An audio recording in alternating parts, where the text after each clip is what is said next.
Salam kembali sahabat, dengan saya Ferdinand Hutahayan. Politik semakin ramai dan menyisakan banyak teka-teki serta misteri. Tetapi sebetulnya misteri dan teka-teki ini bukan lagi sesuatu yang patut untuk ditelaah lebih jauh terkait siapa calon presiden yang akan bertanding pada pemilu 2024 nanti.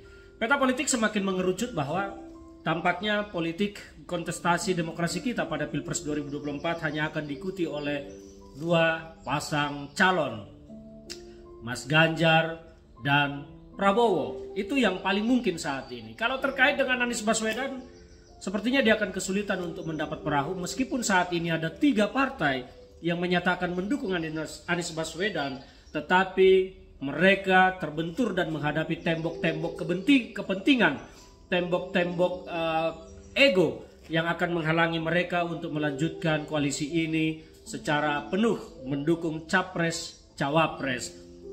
Posisi cawapres ini sangat menentukan ke depan siapa yang akan mendapat dukungan, siapa yang berkurang atau menghilang dukungannya. Kalau kita melihat Anies Baswedan sampai sekarang ini hanya untuk sekedar menentukan calon wapres saja, dia tidak mampu. Meskipun para pendukungnya dan partainya menyatakan memberi kebebasan kepada Anies Baswedan atau menyatakan Anies Baswedan petugas rakyat, tetapi faktanya dia adalah pion dari partai-partai politik yang diperalat oleh partai-partai politik dan dia tidak merdeka menentukan wakilnya siapa.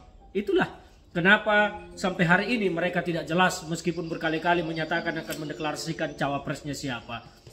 Dan terakhir ada nama Ibu Susi setelah Yeni, Mahfud dan Kofifah. Kita dengar kabar menolak untuk menjadi wakil dari Anies Baswedan. Ya memang wajar tokoh-tokoh ini karena mereka adalah tokoh cerdas yang mungkin sudah mengetahui dari insting, asumsi, analisis bahwa Anies Baswedan memang tidak akan pernah manggung menjadi capres. Jadi kalau saya perhatikan Anies Baswedan ini sekarang hanya cenderung ingin menonjolkan egonya. Kalau nanti dia akan malu kalau tidak jadi capres, maka dia akan menggandeng siapapun yang akan memenuhi hasrat itu. Salah satunya AHY, karena Demokrat kemungkinan besar akan kabur meninggalkan koalisi ini apabila pendamping Anies Baswedan bukan AHY. Dan sayangnya kalau AHY, tampaknya dua partai lain akan menolak, PKS dan Nasdem. Jadi memang ini koalisi yang sangat rumit dan saya meyakini koalisi ini akan bubar Agustus nanti. Soal Pak Prabowo, kita belum tahu, sampai hari ini belum juga ada yang berkoalisi secara resmi, tetapi tampaknya pada akhirnya nanti bubarnya koalisi perubahan yang Nasdem, Demokrat dan PKS akan berlabuh ke Gerindra, dan itu membuat Pak Prabowo akan maju berpasangan entah dengan siapa. Mungkinkah dengan Anies? Tidak tahu juga.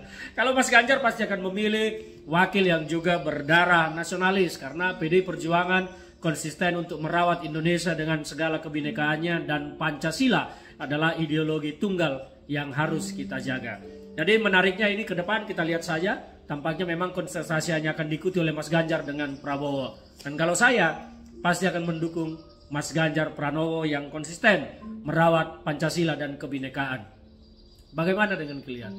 Masa mau mendukung yang mengkhawatirkan, membahayakan? Hati-hati dicopot, diculik.